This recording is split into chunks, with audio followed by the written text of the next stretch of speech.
నా పేరు మొహమ్మద్ అలీ. నేను వెస్ట్ గోదావరి నర్సాపురం నుండి వచ్చాను. మొన్న జరిగిన మెగా డిఎస్సి 2025లో నేను స్కూల్ అసిస్టెంట్ ఇంగ్లీష్ గా సెలెక్ట్ అయ్యాను. చాలా ఆనందపడ్డాను. ఇంకో విషయం, నేను చిన్నతనం నుండి నాకు ఊహ తెలిసినప్పటి నుండి నేను జగన్ గారి అభిమాని, కేవలం జగన్ గారి అభిమాని. నేను వాట్సాప్ వాల్ పేపర్ జగన్ గారే, నా ఫోన్ కి వాల్ పేపర్ జగన్ గారే, లాస్ట్ కి ఆ వాచ్ యొక్క డిస్ప్లే మీద కూడా జగన్ గారే ఉండేవారు. అంత అభిమానించాను. నేనే కాదు, మా కుటుంబం అంతా జగన్ గారి అభిమానులే. మా నాన్నగారు, మా అమ్మగారు, మొత్తం అంతా. నర్సాపురంలో ఎవరిని అడిగినా చెప్తారు నా గురించి, వీధిలో ఎవరిని అడిగినా చెప్తారు నా గురించి, పంజాబ్ సెంటర్ లో ఎవరిని అడిగినా చెప్తారు నా గురించి. నేను ఆ అబ్బాయి జగన్ గారి పిచ్చాభిమాని అని చెప్తారు. మీరేమన్నారు? వాళ్ళంతా సామాజిక వర్గానికి ఇచ్చేసారని చెప్పారు. నేను ముస్లిం సామాజిక వర్గం చెందిన వాడిని. ఆ సామాజిక వర్గం కాదు, తెలుగుదేశం అభిమాని కాదు, తెలుగుదేశం కార్యకర్తని కాదు. అయినా మనకి ఉద్యోగం వచ్చింది. మీ అభిమానికి ఉద్యోగం వచ్చింది. ఇంతకంటే పారదర్శకత ఏంటి? ఇంకెంతకంటే ఏంటి? జగన్ అభిమాని అయిన మీ అభిమానికి ఉద్యోగం వచ్చింది. ఎంతో కష్టపడ్డాను, నేను ఎంతో కష్టపడ్డాను.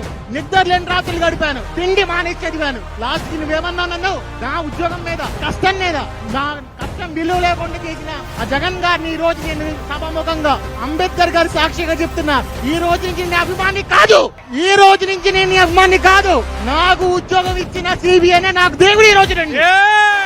ఇది ఒక సంవత్సరం, ఒక నెల, ఒక రోజు పడ్డ కష్టం కాదండి. సంవత్సరాలు ప్రతి టీచరు, కొంతమంది అయితే వాళ్ళకి ఇంట్లో సిచ్యువేషన్, వాళ్ళు ప్రైవేట్ స్కూల్లో కంపల్సరీగా ఏదో ఒక ఉద్యోగం చేస్తూ ఉండాలి, లేకపోతే ఇల్లు గడవదు. అలా చేసుకుంటూ వాళ్ళు కష్టాలు పడుకుంటూ ప్రిపేర్ అయ్యి ఇదే లక్ష్యం, లైఫ్ అండ్ డెత్ ఇష్యూ అన్నట్టు ప్రిపేర్ అయ్యామండి. వాళ్ళకి హారిజాంటల్ రిజర్వేషన్ అంటే అవేర్నెస్ లేక అవకాశంగా తీసుకుని ఇలాంటి దుష్ప్రచారం చేస్తున్నారు. దేనికి కూడా ఇక్కడ దుష్ప్రచారానికి అవకాశం లేదండి. ప్రతి దానికి ప్రూఫ్ ఉంది. ఒక లైవ్ ఎగ్జాంపుల్ ఏంటంటే లైవ్ ఎక్స్పీరియన్స్. అది ఒక మేడం గారు ఈడబ్ల్యూఎస్ సర్టిఫికేట్ పెట్టారు. వాళ్ళ హస్బెండ్ గవర్నమెంట్ ఎంప్లాయ్, కానీ మేడం గారు వాళ్ళ ఫాదర్ పేరు మీద తీసుకొచ్చారు. ఎంత డీప్ గా స్క్రూటినైజ్ చేసి వెరిఫికేషన్ జరగకపోతే అది ఎలిమినేట్ చేస్తారండి. ఒకటే అన్నారు, మీరు మీ హస్బెండ్ గవర్నమెంట్ ఎంప్లాయ్, మీకు ఈడబ్ల్యూఎస్ అలా వర్తిస్తుందండి, you are disqualified and you are eliminated. అంతే.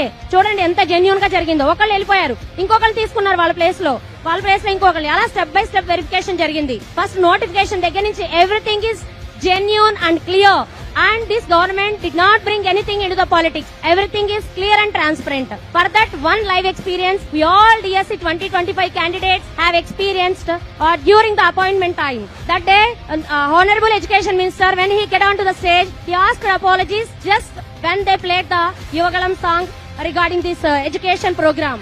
So that is the number one sign that they are not bringing into the politics. So this is a noble profession. The teaching is a noble profession that creates all professions. Please kindly understand and don't make this type of gossips and rumors.